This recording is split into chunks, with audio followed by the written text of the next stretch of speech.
I haven't told a love spell story in so long. I am back with another spooky story. The person who submitted the story says she's from Nigeria, but she lives in the States. And she pretty much put a spell on her man. And she says that she wished she had not. We're gonna call her Zuri. So Zuri says that she met this guy at work. He's also Nigerian. Said that from the get-go, they just understood each other. Their banter, everything about them just went. It was just flow. It was easy. And they started off as friends, and eventually their friendship progressed to a little bit more. We're gonna call the guy Charles. She says that she knew everything about Charles, or so she thought she did. And they were each other's best friends, and now they get to explore this new romantic side of their relationship. They started to get very serious quite fast, actually. Charles would come over often. He would often stay the night, sometimes drop her off to work. And Zuri did find it weird that he never invited her over. At this point, they're 6 months into their relationship. He's been coming to her house a lot, but she's never been to his sides. She also never met his friends, as he started meeting some of her friends. And at this point, Zuri starts to feel like maybe Charles is hiding something. One day, she went through his phone, and Lord and behold, she found out that Charles not only was married, but also had children, and he lived with them. So upon finding out that information, obviously Zuri is heartbroken. And she did what any logical, heartbroken person would probably not do. She decided to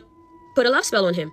She said their relationship went on to be absolutely amazing for the next few months. Zuri said she never confronted him about the family. She never said anything. She literally just went to somebody. They told her what to do. She did exactly what she was told, and she just waited. And fair enough, she noticed an immediate shift within their relationship, as he wanted to be around her more, and he even wanted to go as far as moving in with her. Every thought that he had was of her. Even when he went to hang out with his friends, he was constantly talking about her. The man became so one-track minded that he forgot about his previous family altogether. The wife that he had previously, the kids, he just basically moved on. And Zuri is not thinking anything of this. She's just like, this is great for me because I get the man and the man wants me. So they moved in together and things started getting a little bit, I guess you can say, weird. Now Zuri says she doesn't know if she doesn't know if these two events are related. However, shortly after moving in and living together, dude started sleepwalking. This isn't something that she's ever noticed before. So the first time it happened, she decided to bring it up to him in the morning. Like, bro, you sleptwalked. What happened? Have you ever done that before? And he's like, what? No, I've never sleptwalked before. Zuri didn't think anything of it, just moved on with her life. It wouldn't happen often, like back to back, but it would still happen once in a while. And one thing that she noticed was he would get up from his sleep.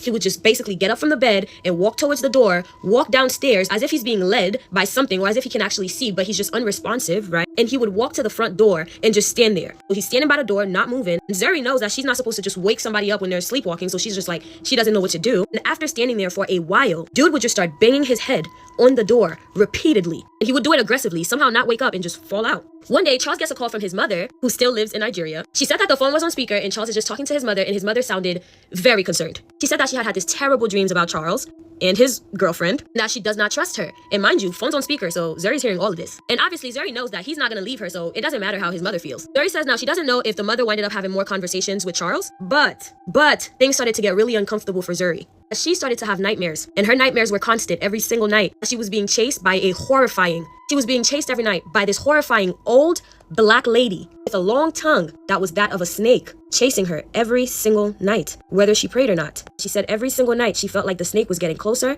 and closer and closer to her, until eventually one night she had a dream that the snake bit her. She woke up from her dream. To clarify, it was an old woman in all black with the mouth of a snake, a very long tongue. She woke up after being bit, and now every single day she is experiencing a new level of health issues. It started with nosebleeds, then it led to nose and eyes and mouth and ears, bleeding out of every hole on the face. And during this time, weirdly, Charles starts to distance himself from her, and she starts to feel betrayed because why are you leaving her when she's sick? Eventually, Charles cut himself loose. He moved out and moved back in with his old family, and now she still suffers from health issues. She says now she knows she probably has to go to a voodoo priest or something, but she also has no will to live after Charles left.